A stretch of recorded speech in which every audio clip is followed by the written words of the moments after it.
Сәлем, сіздермен кардиган тоқуды жалғастыратын боламыз. Бізге ол үшін тоқып болған квадратиктерді бір-біріне жалғаймыз.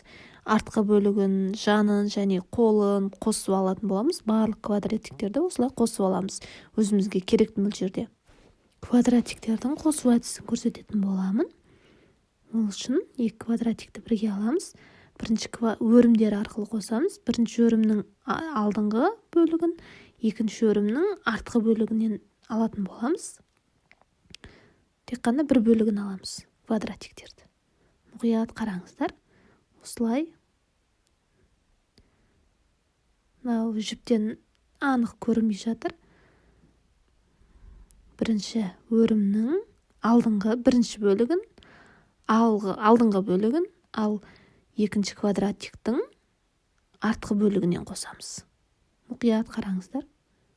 Алдыңғы бөлігін, артқы бөлігінен. Мұқият қараңыз, осы өрімдерге қараңыздар. Дұрыс алмайтын болсаңыз, онша әдемі шықпайды, ал осы әдіспен алғанда кардиганның қосылуы әдемі шығады.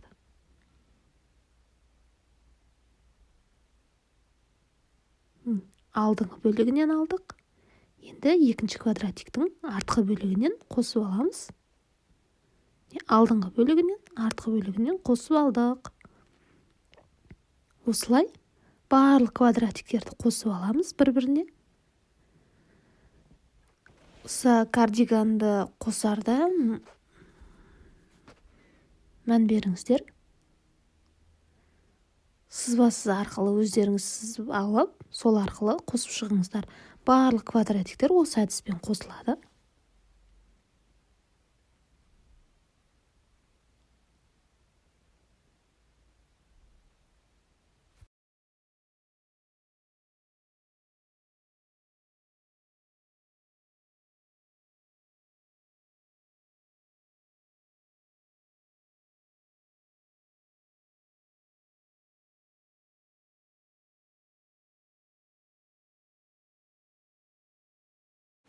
Осы әдіспен квадратиктердің барлығын қосып шығамыз. Өзімізге керекті өлшемде, керекті ұзындықта. Өздеріңізге кардиганның схемасын сызып алыңыздар. Қалай дұрыс, сол арқылы квадратиктерді бір-біріне қосып шығасыздар. Ұзындығы еніне байланысты.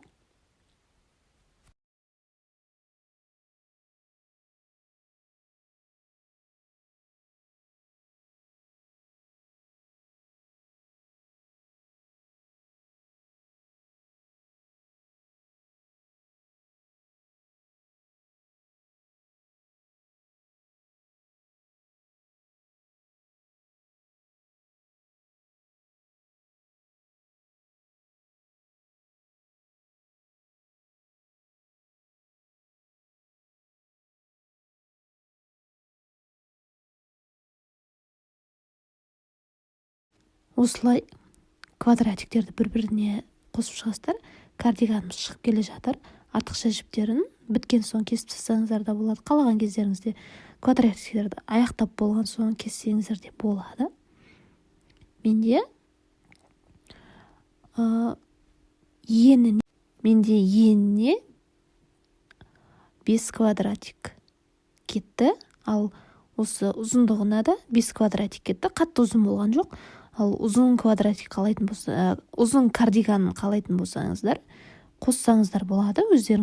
Өздеріңіздің қалауларыңыз бойынша квадратиктерді қосып өлшеп алсаңыздар болады. Өздеріңіздің қалауларыңызға байланысты шығарасыздар. Кардиганның мойнын және шеткі жағын осы әдіспен тоқып шығатын боламыз. Осылай көтеріп аламыз квадратиктерден. Мен 10 ілмек көтеріп алдым. Және сол ілмектерден қазір көрсететін әдіс арқылы тоқып шығасыздар. Яғни столбик без накида. Бұл жерде қолданылатын әдіс столбик без накида әдісі. Әр ілмектен осылай столбик без накида алып шығамыз. Бірінші көтеріп аламыз. 10 ілмек көтеріп аламыз. Содан соң осылай 10 столбик без накида әдісімен тоқып шығамыз.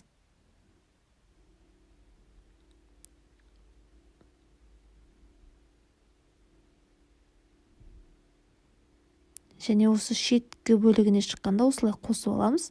Бірінші ілмектен және екінші ілмектен қосып аламыз. Бірінші ілмектен екінші ілмектен қосып аламыз және жоғарғы бөлігіне қарай тоқуды жалғастырамыз. Бір ұяшықта қалдырып кетеміз, болмаса дұрыс шықпай қалуы мүмкін. Дәл осы әдіспен шетін айналдыра тоқып шығамыз. Мойныңғы бөлігін, кардиганымыздың шеткі бөліктерін осы әдіспен тоқып шығамыз.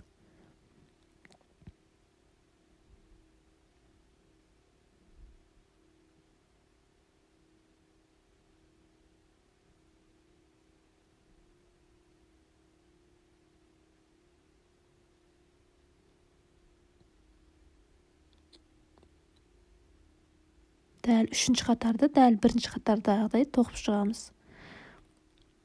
Бірінші қатарда төменге қарай және екінші қатардан жоғарыға қарай дәл осылай кардиганымызды айналдыра тоқып шығатын боламыз. Сонда әдемі болып шығады.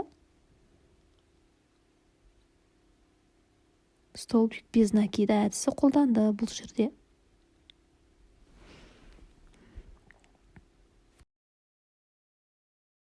Кардиганымыздың шетін осылай тоқып болған соң, бірінші алып алған ұяшық пен соңғы алып алған ұяшықтарды осылай қосып аламыз.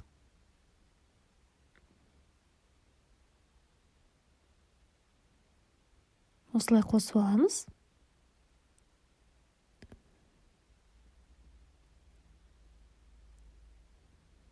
Дәл жаңа квадратиктерді қосқан әдіс арқылы қосылады бұл жерде.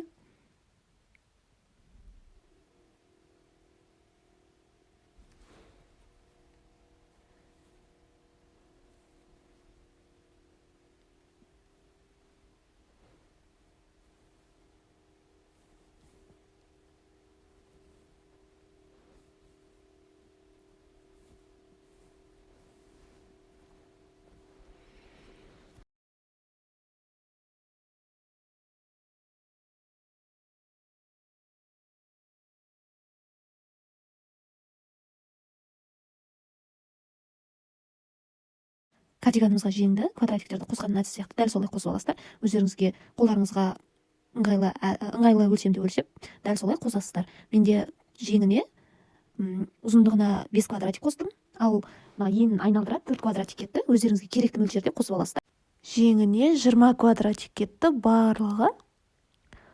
Солай өздеріңізге қолдарыңызға өлшемді және сіздердің жіптеріңіз үлкен болуы мүмкін, одан да аз квадратик кетуі мүмкін.